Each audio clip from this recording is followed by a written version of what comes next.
many times have you heard an urban legend from a friend's older brother, an elderly relative, or even a fictional story based on true events on television? Have you ever thought that would never happen in real life?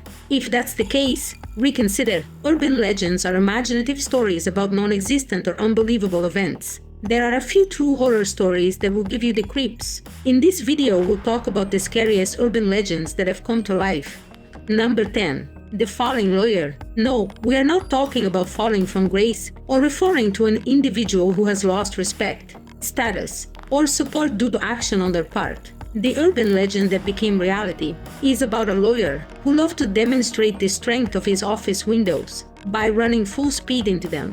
One beautiful day in 1993, Gary Hoyle, a senior partner in a local law firm in Toronto, with an office on the 24th floor, was demonstrating the window strength when the glass did not break when he hit it, but the window frame gave way and he fell to his death. Number 9.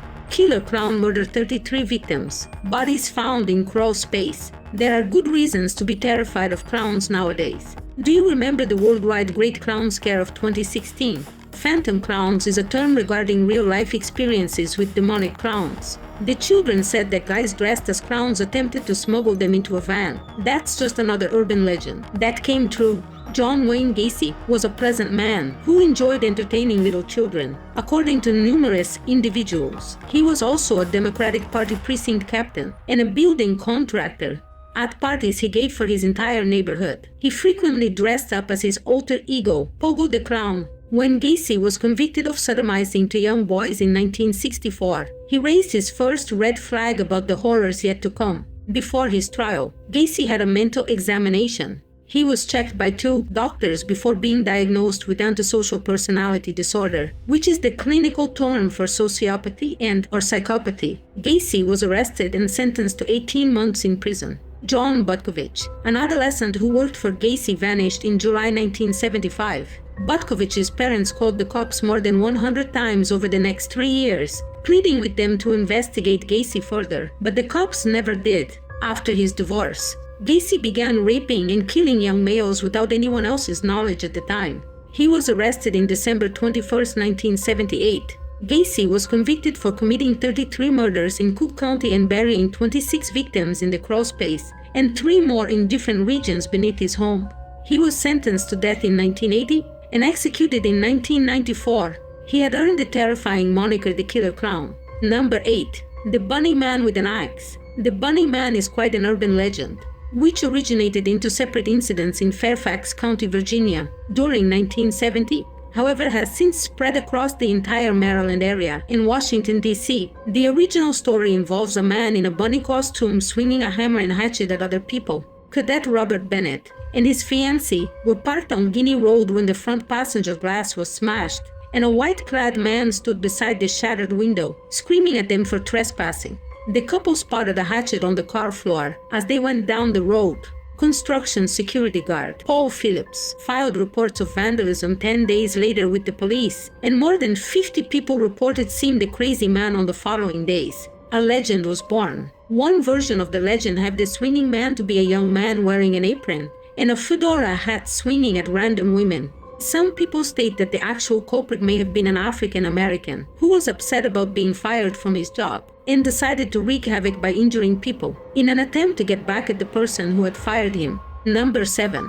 The Lost Underground City. Mexican citizens told tales of subterranean tunnels beneath the city of Puebla. Puebla is the state capital and largest metropolis, as well as colonial Mexico's second largest metropolis. Quetzalcoatl Valley, which means where serpents change their skin, was the site of the city's foundation. This valley was used for flower wars between different clans during the pre-Hispanic period. Rival armies would meet on a preset day at a predetermined location, which set them apart from ordinary warfare. According to historians, flower wars were fought for a number of reasons, including battle training and the capture of humans for religious sacrifice. Fast forward 500 years and rumors remain. Citizens from Puebla in Mexico told stories of hidden tunnels underneath the city. The elusive network was concealed for hundreds of years, and since no one could prove it was real, people dismissed those stories as tall tales. But in 2015, construction crews unearthed the very real tunnels citizens had been recounting all these years. The tunnel network is estimated to be over 10 kilometers long. A horseman could easily pass through the tunnels because they are high enough. These tunnels connect Puebla's ancient city to the Loreto Fort, which was the site of the Cinco de Mayo battle. These tunnels are thought to have been used by troops during the Mexican Revolution. In the mud, some old antique artifacts were uncovered. The majority of these items and weapons date from the Mexican-French Battle of Puebla in the mid-19th century. The tunnels are now open to the public.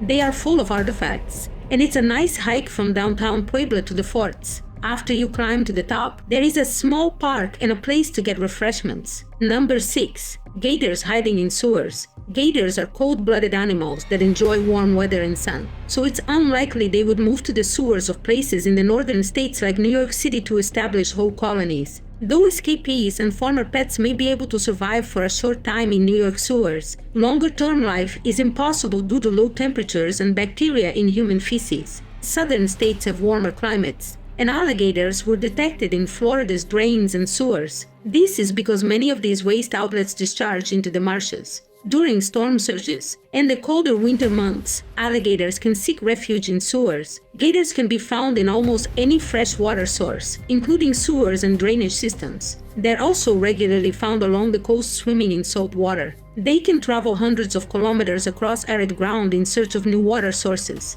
Alligators can be found practically anywhere in Florida because it's impossible to get more than a few miles away from a water source. Number 5.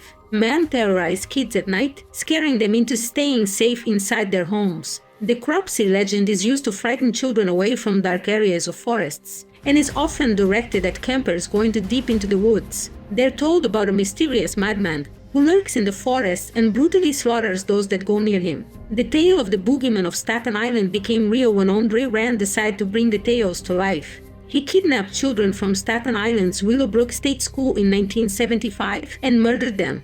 On July 9, 1987, Jennifer Schweiger, a Down syndrome youngster, vanished. Jennifer was last seen wandering with Rand according to witnesses. Schweiger's body was discovered in a shallow grave near Willowbrook State School, and her remains were positively identified. Officers discovered one of Rand's improvised camps near Schweiger's grave while searching the area for evidence. He is currently serving 25 years to life in prison.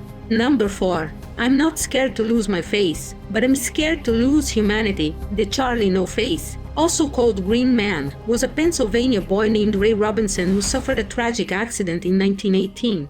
He was injured by an electrical line on the Morado Bridge. He miraculously survived, but lost his eyes, nose, and right arm and was severely disfigured. He was a real person, producing doormats, wallets, and belts to sell during the day, and only going out at night with his stick to guide him, in hopes to avoid curious tourists.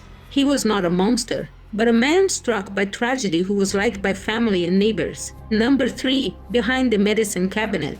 The Candyman legend originated from a short story, where a malevolent spirit can be summoned. If you dare to say his name 5 times to a mirror, so he will appear and of course, kill you. While it's implausible that you'll be able to summon him by saying his name in front of a mirror, the idea of a killer bursting through a medicine cabinet is true. In 1987, the Chicago Reader published a story about Ruth McCoy. McCoy was living in a housing project in Chicago and got attacked while waiting for help. Responders found her dead of gunshot wounds. Investigators found out that her attackers broke through the wall in an apartment next to hers. They got into her home by climbing into it through a hole behind her medicine cabinet.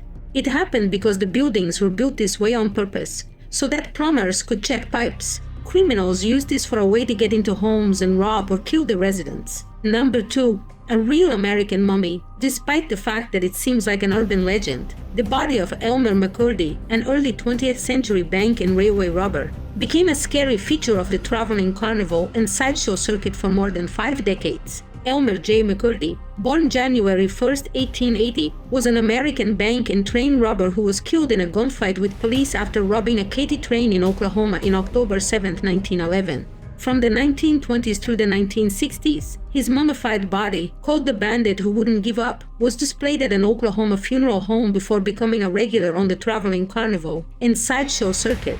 After changing hands many times, McCurdy's remains were recovered at the Pike Amusement Park in Long Beach, California, by a film crew from The $6 Million Man. McCurdy was finally laid to rest in 1977 at the Summit View Cemetery in Guthrie, Oklahoma. Number 1. Rats coming out of toilets. It may seem like the plot of a low-budget horror film. To go into your bathroom and witness a rat coming from your toilet bowl. The perfect urban legend, right? Wrong. It is not an urban legend at all, but a fact that can happen to anyone. Sewer rats are excellent swimmers. Some animals can hold their breath for 3 minutes and tread water for 3 days. Although some sewer rats can swim over a mile, there is plenty of conduit for them to run through. Sewer rats can be found in any building with indoor plumbing, as long as the drain system's diameter is large enough for the rats to get through. But don't get too worked up. Unless you and the rat decide to do business at the same moment, you will almost certainly not witness them in and out of your home. I hope you enjoyed this list of stories that turned out to be true. Did we miss any? Leave your requests below so we can do another round. And don't forget to like, share and subscribe. See you next time.